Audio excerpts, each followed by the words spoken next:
What if I was to tell you that you are freedom itself, that you are ever free? Let's find out what the most dangerous spiritual book in the world has to say about the nature of freedom.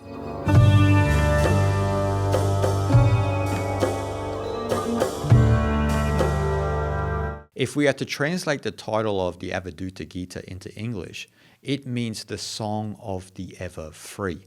And throughout this Avadhuta Gita series, as you've probably realized by now, there's a big focus on liberation and freedom itself in telling us that we are ever free, but we've bought into this illusion of the ego, which apparently suffers. And so Dattatreya, the author of the Avadhuta Gita, is saying to us that we are ever free.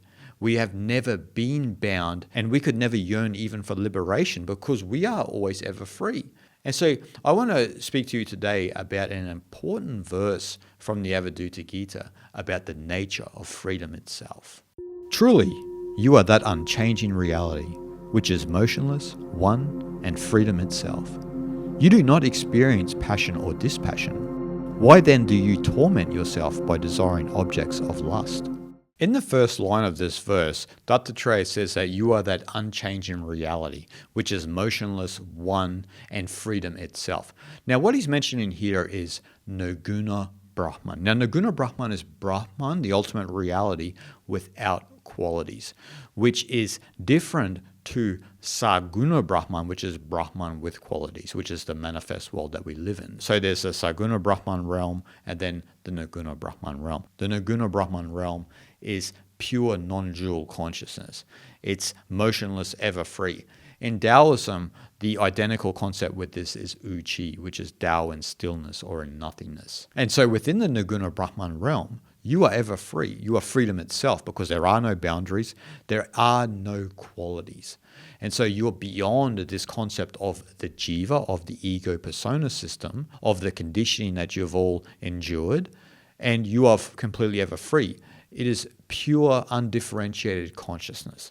And some people will say it's emptiness, or there's other words that you can use to relate to this realm, but we can just use Naguna Brahman, right? It's the non-dual pure consciousness of Brahman, which is qualityless in its true nature. And so obviously from that undifferentiated state of consciousness, how could you experience passion or dispassion? I mean, they could not exist. How could you experience any opposite, so to speak? From the level of Naguna Brahman, there is only Ananda, unassociated bliss. There are no opposites, right? It's just non-dual pure consciousness. And so then you experience Ananda, the unassociated bliss, which isn't related to a this and that reality, a black and white thinking. It's related to just that pure non-dual state of consciousness, which is completely unassociated with the world around it. It is completely still, completely pure, and not stained by the experiences of life. And so Dattatreya asks a question here. He says, why do you torment yourself by desiring objects of lust? Why torment yourself like this? If you are purely ever free, if the Atman, the undifferentiated consciousness within you and me, is identical with Brahman, why do we do this? Why do we torment our lives?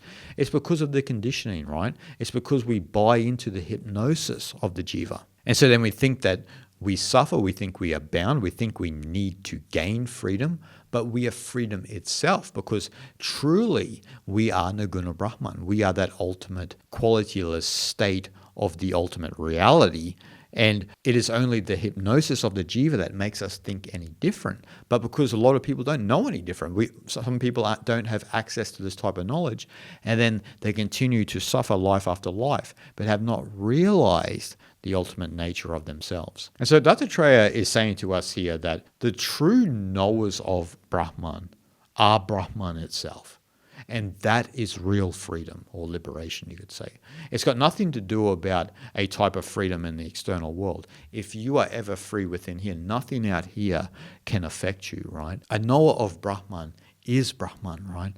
That's why a lot of masters and teachers are worshipped in the East because of this type of understanding that they've come to this undifferentiated state where they've thinned out the ego persona system and they are just in that undifferentiated state. And so there's a real intuitive sensibility and sensing a true master because they abide in that state. They're not opinionated, they have no agenda, they just abide in that state. And it usually attracts people to them. And that's what this is, right? But the thing is that we are all that. There doesn't need to be a guru or a master in some sense if we all understood that we are ever free, right? But it is always those teachers that inspire us to understand this knowledge, right? To understand that we too are Brahman itself, but we have bought into this hypnosis, this illusion of measurement, Maya, and we dissect the world up into this and that according to our conditioning, and then we suffer and we fear and we have ups and downs according to that, where the master, the sage, is completely balanced and stable because they don't have a mind that is up and down. They are a living embodiment of Naguna Brahman. They are freedom itself. They are liberation itself. And the truth is, we too are all that, but we have to realize that the jiva itself torments you with desires of objects of lust, torments you with desires of everything really. And then you get farther and farther away from Brahman itself. But it's in realizing that and bringing your nature back into the unchanging reality of existence, which is freedom itself, that you don't have to then worry about desires. You don't have to search for liberation because you will abide as that. And you are that. It's just that we've all forgot we are that we are the freedom itself, that we are liberation itself. And so it's not up to a guru or a sage to remind us of that. We need to understand that truthfully within ourselves. And then, and only then, can we understand the nature of freedom itself. Shanti, shanti, shanti.